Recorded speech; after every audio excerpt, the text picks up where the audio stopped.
فاذکرونی اذکرکم۔ آمنت باللہ صدق اللہ العظیم وصدق رسولہ النبی الکریم الامین، نحن علی ذلک لمن الشاہدین والشاکرین والحمد للہ رب العالمین۔ قال اللہ تبارک و تعالی فی شان حبیبہ ان اللہ وملائکتہ یصلون علی النبی یا ایہا الذین آمنوا صلوا علیہ وسلموا تسلیما۔ اللہم صلی علی سیدنا و مولانا محمد بعد الجود والکرم وآلہ وبارک وسلم۔ حمد و ثنا کے بعد قرآن مجید فرقان حمید کی ایک مختصر آیت کریمہ تلاوت کرنے کا شرف حاصل کیا۔ خالق کائنات سے دعا ہے حق کہنے، حق سننے اور ہم سب کو اس پر عمل کرنے کی توفیق عطا فرمائے۔ آج اس خیرپور کے اس علاقے میں حافظ قاری رضوان صاحب نے اس محفل پاک کا انعقاد کیا۔ اللہ رب العزت اس پاک مجلس کے صدقے پورے علاقے پر اپنا خیر و برکت نازل فرمائے، اور جن جن احباب نے قاری صاحب کے ساتھ تعاون کیا، جناب محمد امتیاز، محمد فیاض صاحب نے، اور جن جن احباب نے جس طرح سے جانی مالی تعاون کیا، اللہ رب العزت غیب کے خزانوں سے انہیں مالا مال فرمائے۔ اور یہ جگہ بھی انہی کی ہے جس جگہ پہ اللہ کے گھر کی بنیاد رکھی جائے گی۔ اللہ رب العزت ان کی نسلوں کو سیراب کرے اور ان کے والد صاحب عبداللہ صاحب کو صحت کاملہ عاجلہ عطا فرمائے، اور اسی محفل کے صدقے میں جتنے بیمار ہیں اللہ شفا عطا فرمائے۔ ملک یاسر روان صاحب، ملک جناب محمد اختر صاحب، اللہ رب العزت اپنے محبوب کی آل کے صدقے میں تمام بیماروں کو شفا عطا فرمائے۔ امام حسین رضی اللہ تعالیٰ عنہ کا محرم الحرام سے نسبت ہے، اور اللہ رب العزت شہدائے کربلا کے صدقے ہمارے حال پر رحم فرمائے۔ آج ہم یہاں پہ موجود ہیں اور ہم آزادی کے ساتھ جی رہے ہیں۔ یہ صدقہ کربلا کا ہے کہ جنہوں نے اپنی جانیں لٹا کر اسلام کو تازگی عطا فرمائے، اور پھر ہمیں بھی ان کے نقش قدم پہ چلنے کی ضرورت ہے۔ آپ نے علماء سے بار بیان کو سنا ہوگا کہ امام حسین رضی اللہ تعالی عنہ اپنے اہل بیت کے ساتھ پورا گھرانہ کربلا میں شہید کروایا، اور پورا گھرانہ شہید ہوا۔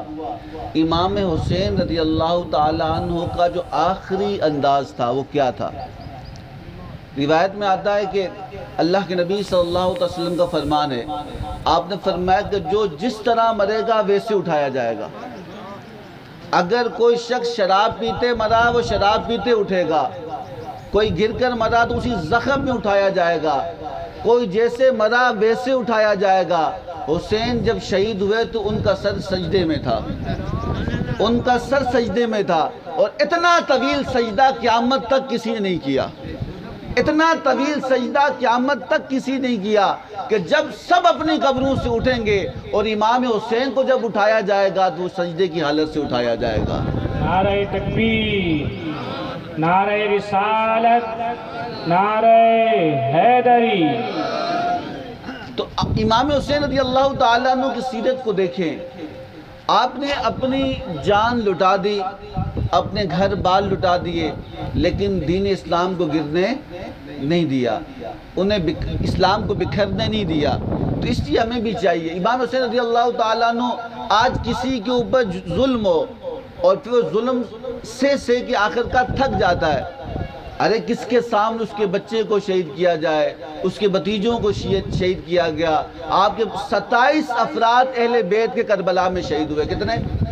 27۔ 72 میں سے 27 وہ نوجوان تھے جو کربلا میں امام حسین کی اولاد میں سے تھے، حضرت مولا علی کی اولاد میں سے تھے، وہ شہید ہوئے۔ تو کہا کہ لیکن ایک لمحے بھی یزید کے سامنے امام حسین نے معافی نہیں مانگی۔ امام حسین نے نہیں کہا مجھے معاف کر لو، میرے بچوں کو چھوڑ لو۔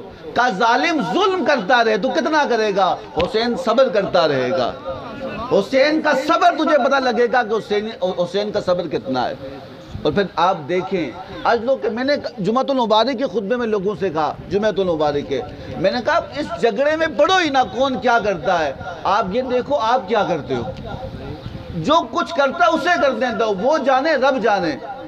امام حسین رضی اللہ تعالی عنہ کربلا کے اندر اپنے جب نواسوں کو، اپنے بچوں کو شہید کرتے کرتے اٹھاتے، اور روایت میں آتا ہے، تاریخی کتب میں البدایہ والنہایہ کے اندر آتا ہے، جب امام حسین شہید ہو گئے اور جب قاتلین حسین جن جن یزید کے ساتھیوں نے امام حسین کو شہید کیا تھا ان کے ساتھ تھے، وہ ایک ایک کی روایت میں جمعۃ المبارک کو بتائی، لیکن مختصر ایک روایت کو لے کے جاؤں گا کہ ابن سعد امام حسین کو شہید کرنے میں سب سے آگے تھا۔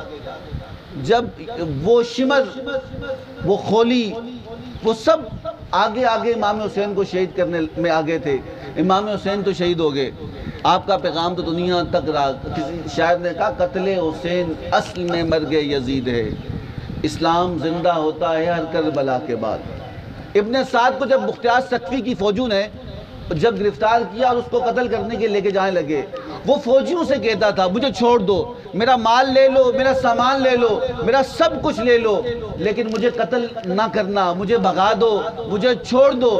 تو ابن سعد جس نے امام حسین کو شہید کرنے میں وہ سپہ سالار تھا، تو مختار سقفی کی فوجوں نے اس سے پوچھا اے ابن سعد تو موت سے ڈر گیا؟ یزید کی حکم پر تو نے کربلا کے اندر جو تو نے ظلم کیا تھا تو بھول گیا؟ تو یاد رکھ آج تجھے اپنی جان کا خطرہ ہے، تو معافیاں مانگتا ہے، تو کہتا ہے مجھے چھوڑ لو، میرا مال لے لو، مجھے کچھ نہ کہنا۔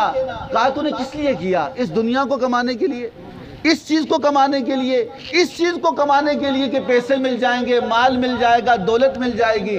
کہا یہ سب یہی ہے، اب تیری گردن اڑے گی، تجھے قتل کیا جائے گا۔ اس نے کہا مجھے چھوڑ لو، معافیاں مانگ رہا ہے۔ تو اس نے سپاہی نے سوال کیا ابن سعد سے، اے ابن سعد تو سچ بتا، تو خدا کو حاضر رکھ کے بتا، جب کربلا میں امام حسین کے بیٹے علی اکبر شہید ہوئے معافی مانگی؟ معافی مانگی؟ نہیں۔ جب علی اصغر کو تیر لگا معافی مانگی؟ کہا نہیں۔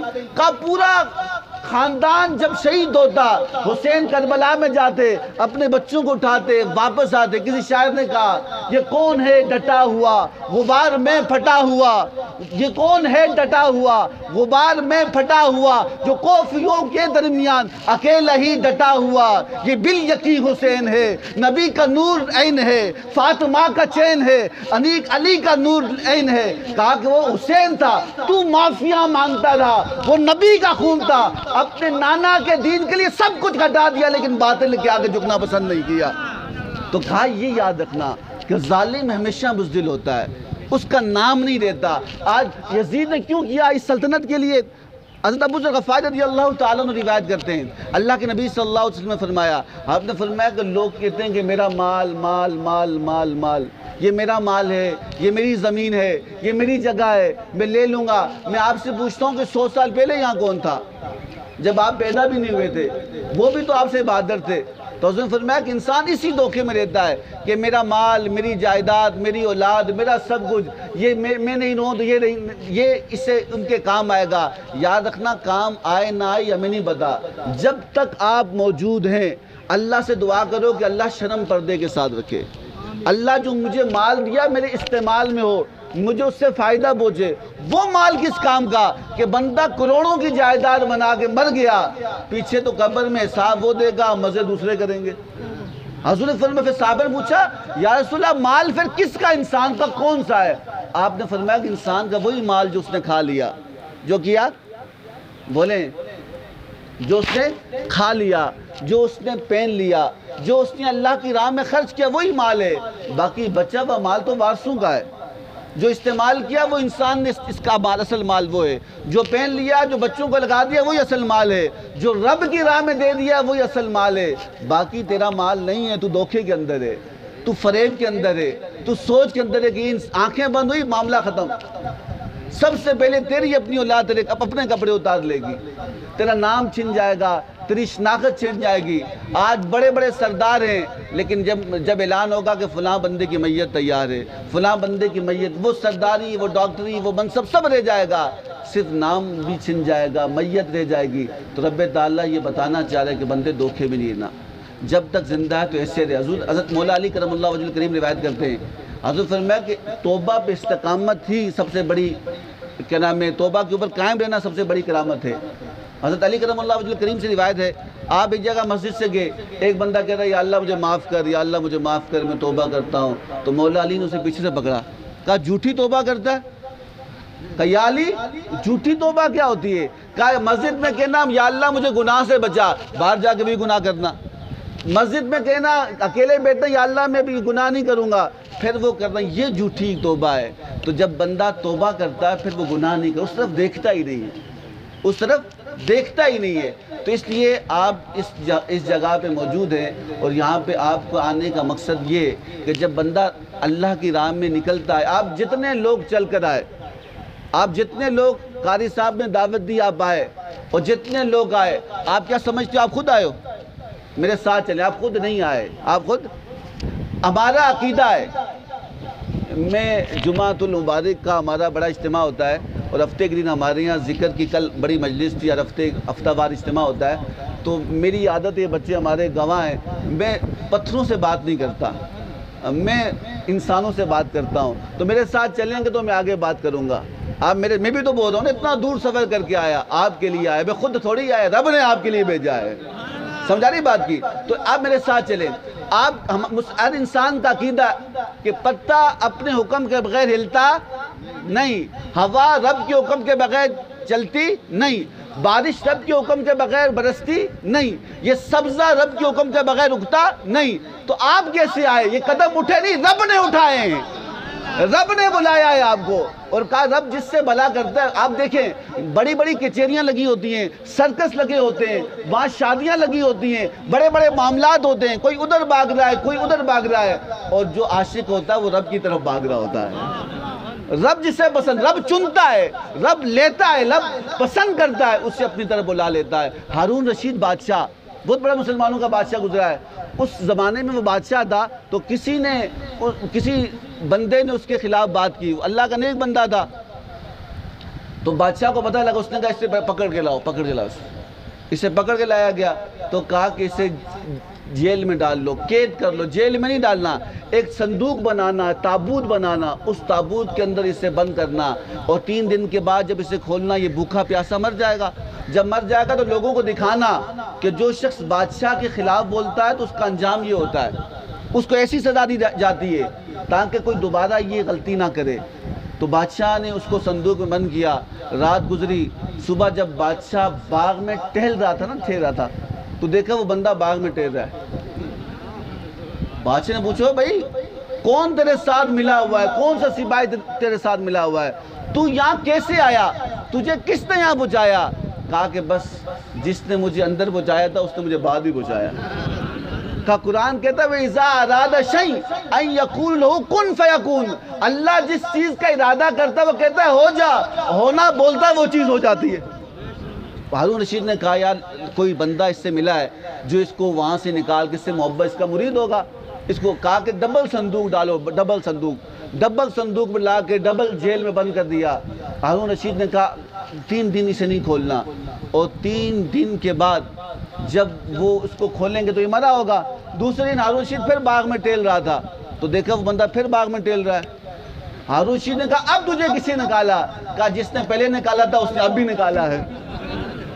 3 دن تک 3 دفعہ ایسا کیا، وہ اسے بند کرتا، مارنا چاہتا، اور رب سے وہ پیار کرتا تھا، رب مارنا نہیں چاہتا تھا۔ جب بندہ رب کا ہو تو کائنات کی ہر شے اس کی ہوتی ہے، کائنات کی ہر شے اس کی ہوتی ہے۔ وہ مالک بن جاتا ہے۔ اسی لیے تو اعلیٰ حضرت نے فرمایا حضور کے بارے میں، آقا میں تو مالک ہی کہوں گا اے مالک کے حبیب، میں تو مالک ہی کہوں گا اے مالک کے حبیب، محبوب اور محب میں نہیں کوئی تیرا بیرا، کہ جو محبوب کا ہو وہ محب کا ہوتا ہے۔ نعرہ تکبیر، نعرہ رسالت، نعرہ حیدری۔ سمجھا رہی بات کی؟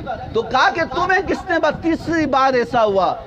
تو اس نے کہا کہ جس نے مجھے پہلے نکالا تھا اس نے ابھی نکالا۔ تو حضرت رشید نے کہا یہ کوئی عام بندہ نہیں ہے، کہا ایک سواری تیار کرو۔ کیا کرو؟ بولیں میرے ساتھ چلیں، کیا بولیں؟ سواری تیار کرو، اچھا سا سواری بناؤ، اس کے اوپر ایک اچھا سا اس کے اوپر تخت رکھو اور اس پہ اس بندے کو بٹھاؤ، آگے ایک شخص آواز کرتا جائے۔ وہ آواز کیا ہے؟ ہارون رشید بادشاہ کہتا ہے کہ آواز یہ کرے، اے لوگوں اس شخص کی زیارت کرو، یہ وہ شخص ہے کہ جس کو بادشاہ نے ذلیل کرنا چاہا اللہ نے اسے عزت دی ہے، بادشاہ نے اسے مارنا چاہا رب نے اسے بچایا ہے۔ کہا جب بندہ رب کا ہو تو بادشاہ بھی نہیں مار سکتا، بادشاہ بھی تکلیف بچا نہیں سکتا۔ تو اس لیے ہمیں چاہیے ہم اگر اس جگہ فیاض بھائی والے مسجد بنا رہے ہیں تو آپ سب ملک صاحب سمیت آپ سب کی ذمہ داری ہے اس کی حفاظت کرنا، اس کے لیے کھڑا ہونا، اس کے لیے کام کرنا، سجدے کرنا۔ ایک سجدہ جسے تو گراں سمجھتا ہے، علامہ اقبال علیہ الرحمہ نے فرمایا تھا، وہ ایک سجدہ جسے تو گراں سمجھتا ہے، ہزار سجدوں سے دیتا ہے آدمی کو نجات۔ کہ جب بندہ رب کے آگے جھکتا، میں ایک بات بتاؤں آپ کو، کوئی بیماری اللہ سے بڑی نہیں ہے، کوئی بیماری اللہ سے بڑی نہیں ہے، کوئی مصیبت اللہ سے بڑی نہیں ہے، کوئی چیز اللہ سے بڑی نہیں ہے۔ کہا کتنی بڑی مشکل ہو، ایک بندہ تھا نا، بندہ مجھے بہت ساری باتیں یاد آتی ہیں، ایک بندہ تو وہ کہتا ہے میری بیوی کا آپریشن تھا، میری بیوی کا کیا تھا؟ بولے نا، میری بیوی کا آپریشن تھا، تو میں نے جب گھر میں دیکھا تو پیسے کم تھے، میں پریشان ہوا، میں نے کہا یار اب ڈاکٹر نے کہا کہ کل تک پیسے جمع کروا دینا نہیں تو تیری بیوی مر جائے گی۔ تو کہا میرے پاس پیسے کم تھے، میں سوچا کس کے پاس جاؤں۔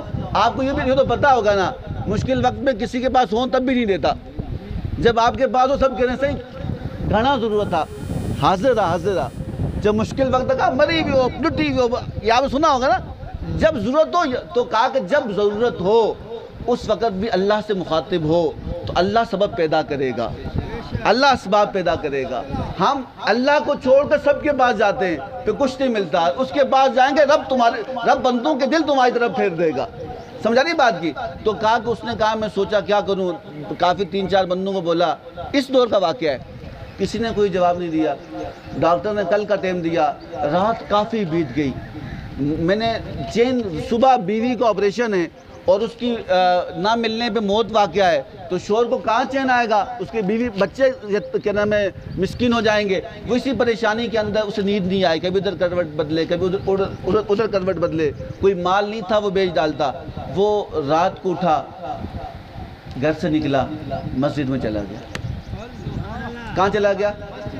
مسجد میں چلا گیا۔ کوئی چھوٹی سی مسجد تھی، دیہات تھا، کہ ہم شہر کا کونا لگتا تھا، چھوٹی جا کے رونے لگا کہ یا اللہ میں کیا کروں، اگر تو نے دیے حفاظت بھی کر، میں تو لٹ گیا، اگر اس کا پیسے نہ ملے تو وہ روتا رہا۔ اب قدرت دیکھیں، قدرت، ایک اور شخص اپنے گھر میں لیٹا آرام کر رہا تھا، پیسے والا، مالدار، پیسہ گنج، پتہ ہی نہیں سو کتنا پیسہ ہے، وہ اسے نیند نہیں آئی۔ ہمارے یہاں ایک بات مشہور ہے نا، غریب بھاگتا ہے روٹی کے لیے، غریب کس لیے بھاگتا ہے؟ روٹی کے لیے۔ امیر بھاگتا ہے کہ روٹی ہضم کرنے کے لیے۔ غریب تو روٹی پانے کے لیے روزی مل جائے بھاگ رہا ہے، ادھر کما رہا ہے، امیر کیوں بھاگ رہا ہے؟ ڈاکٹر نے کہا بھاگ، ورزش کر، ورنہ تو بیمار ہو جائے گا۔ تو اسے بھی رات کو کھانا کھایا، نیند نہیں آئی، بستر پہ لیٹتا نہیں آتی، وہ اس نے گاڑی نکالی، نکل گیا، گلیوں پھرتا رہا، ادھر پھرتا رہا، وہ ادھر جاتا، بازار گھومتا، اسے چین نہیں آیا۔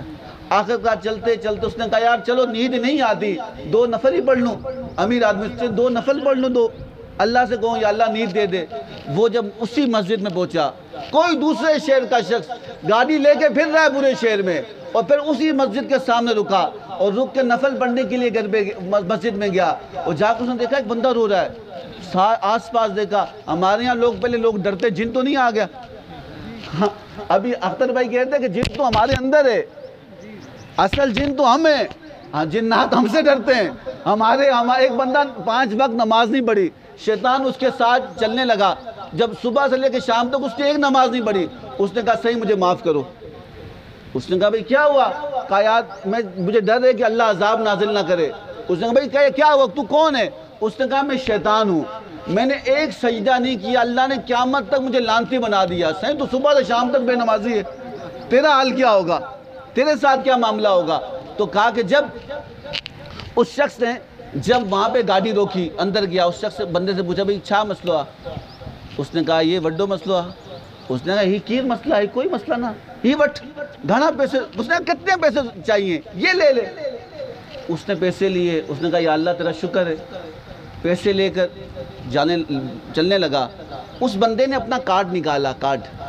اس نے کہا بندہ تو نیک لگتا ہے, لیکن اب کبھی بھی کوئی مشکل ہو نا, کچھ پیسے کی ضرورت ہو تو یہ کارڈ لے لے, مجھے نمبر ملانا, میرے پاس آ جانا میرے آفس میں تجھے مدد کر لوں گا. اس نے کہا سائیں اپنا کارڈ اپنے پاس رکھ. اس نے کہا اپنا کارڈ اپنے پاس رکھ, میرا رابطہ ہے. اس نے کہا کس سے رابطہ ہے؟ کہا جس نے تجھے بستر پہ سونے نہیں دیا, میرے لیے گھماتا رہا اور تجھے آ کر میرے مسجد میں پہنچایا. جب مشکل ہوگی اسے پکاروں گا, پھر وہ کسی کو بھیج دے گا. سمجھا رہی بات کی؟ نعرہ تکبیر, نعرہ رسالت, نعرہ تحقیق, نعرہ حیدری, علماء اہل سنت. اس نے کہا تیرے نمبر کی ضرورت نہیں, تیرے نام کی ضرورت نہیں. جس نے تجھے بستر پہ سونے نہیں دیا, تجھے گلی گلی پھرایا اور اس مسجد تک پہنچایا, میں تو اسی کو پکار رہا یا اللہ کچھ کر. اس نے سبب بنا کے تجھے بھیجا. جب پھر کوئی مشکل آئے گی تو میں اس کی طرف پھر رجوع کر لوں گا. سمجھا رہی بات کی؟ تو پھر اس سے رجوع کر لوں گا. تو رب تعالیٰ آسانیاں کرنے والا ہے. حضرت موسیٰ علیہ السلام کے بارے میں روایت میں آتا ہے کہ آپ کے زمانے میں 2 شخص لڑ رہے تھے, اور وہ کہنے لگے کہ ایک کہہ رہا ہے, 2 بھائی تھے, ایک کہہ رہا ہے میری زمین ہے, دوسرا کہتا ہے میری زمین ہے. دونوں وارث تھے, 2 شخص تھے, وہ لڑائی کہ میری زمین ہے, میری زمین ہے. نبی کا زمانہ تھا, موسیٰ کلیم اللہ علیہ السلام کے زمانہ تھا. تو آپ کے پاس لوگ آئے کہ لگے کہ ان کا مسئلہ حل کرو, کوئی جرگہ یہ قبول نہیں کرتے, آپ ان سے بات کرو, یہ ان سے مسئلہ حل کرو. تو موسیٰ علیہ السلام نے ان سے کو بٹھایا. اس ایک بندے نے دعویٰ کیا میری زمین ہے, دوسرے نے کہا میری زمین ہے, میں مالک ہوں اس کا, یہ میری ہے. تو موسیٰ علیہ السلام نے کہا میں رب کا نبی ہوں. نبی کو رب اختیار دیتا ہے کہ زمین پر بھی اس کی حکومت ہوتی ہے, آسمان پر بھی اس کی حکومت ہوتی ہے, ہواؤں پر بھی اس کی حکومت ہوتی ہے.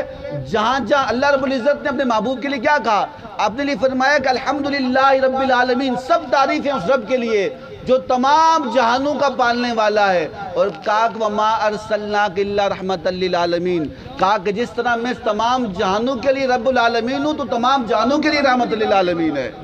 سمجھا رہی بات کی؟ تو یہ مقام رب تعالیٰ نے اپنے محبوبوں کو عطا فرمایا ہے کہ موسیٰ علیہ السلام نے کہا کہ تم بے فکر ہو, یہ بھی ایک جھوٹا ہوگا ایک سچا ہوگا, لیکن دونوں سے نہیں پوچھوں گا. میں زمین سے پوچھوں گا تو کس کی ہے, میں زمین سے پوچھوں گا تو کس کی ہے.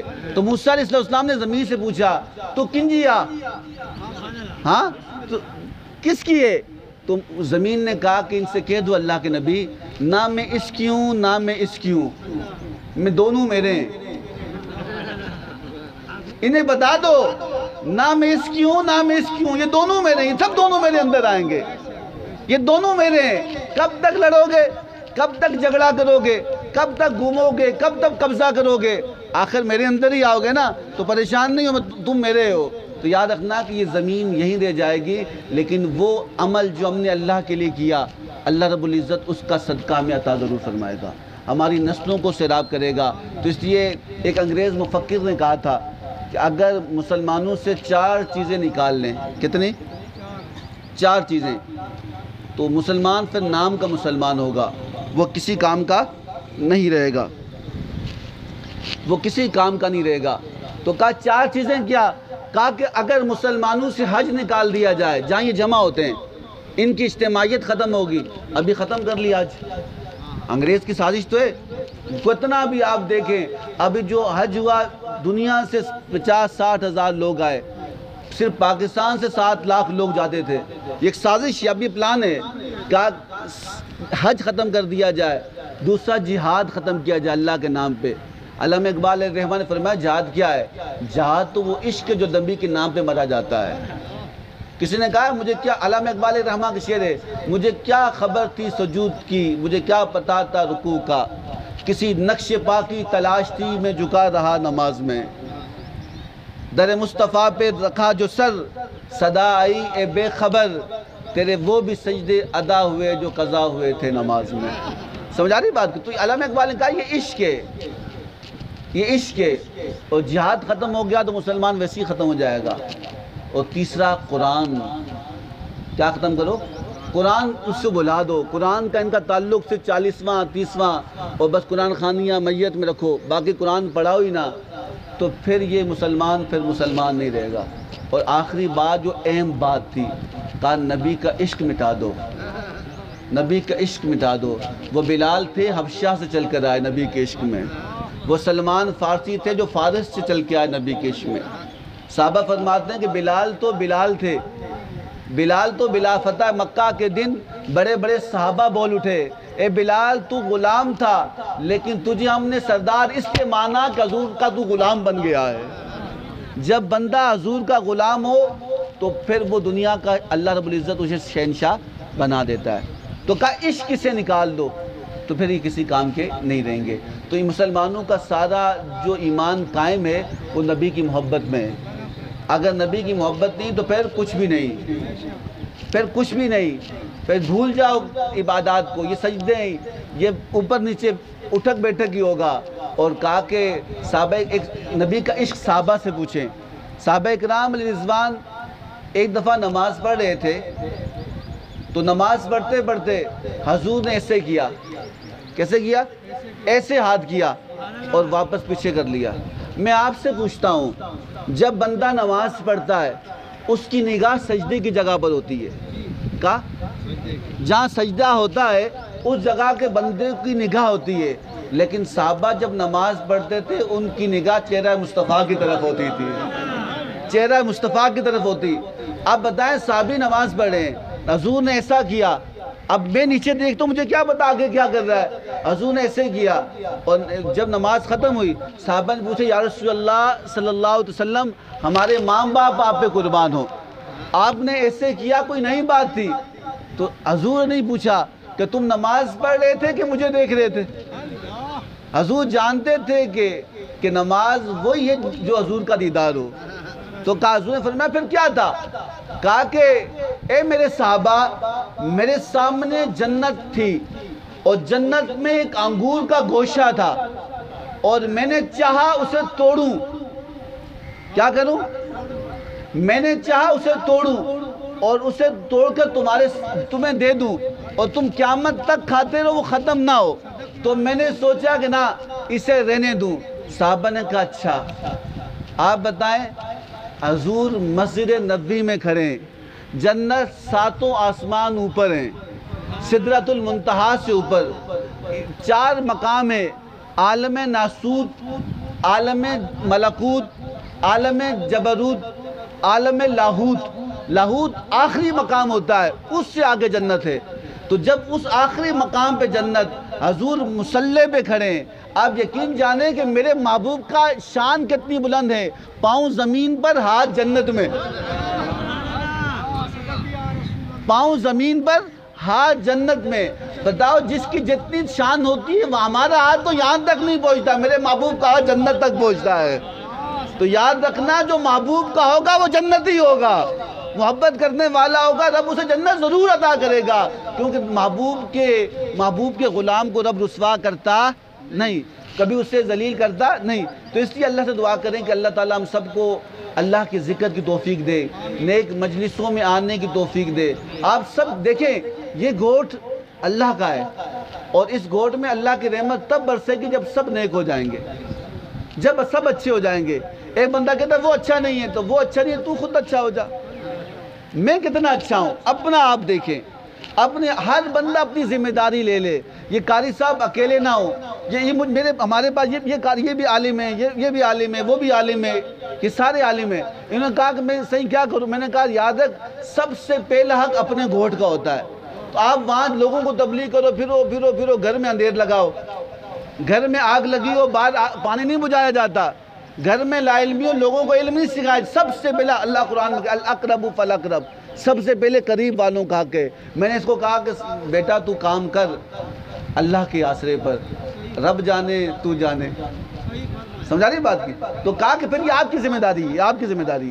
تو جب یہ یہاں پہ اللہ کا نام لے گا, آپ کے بچے قرآن پڑھیں گے, قرآن پڑھنے کا فرقت دیکھیں. ایک روایت میں آتا ہے کہ حضرت عیسیٰ علیہ السلام کا دور تھا, آپ ایک جگہ سے گزرے اور وہاں پہ دیکھا کہ قبر پہ عذاب ہو رہا ہے. کیا ہو رہا ہے؟ بات مکمل کر رہا ہوں. قبر پہ کیا ہو رہا ہے؟ عذاب ہو رہا ہے. 2 سال عذاب چلتا رہا. 2 سال کے بعد اللہ نے کہا عذاب ہٹا دو. کیا کیا؟ 2 سال عذاب ہوتا رہا. 2 سال کے بعد اپنے کا عذاب ہٹا دو.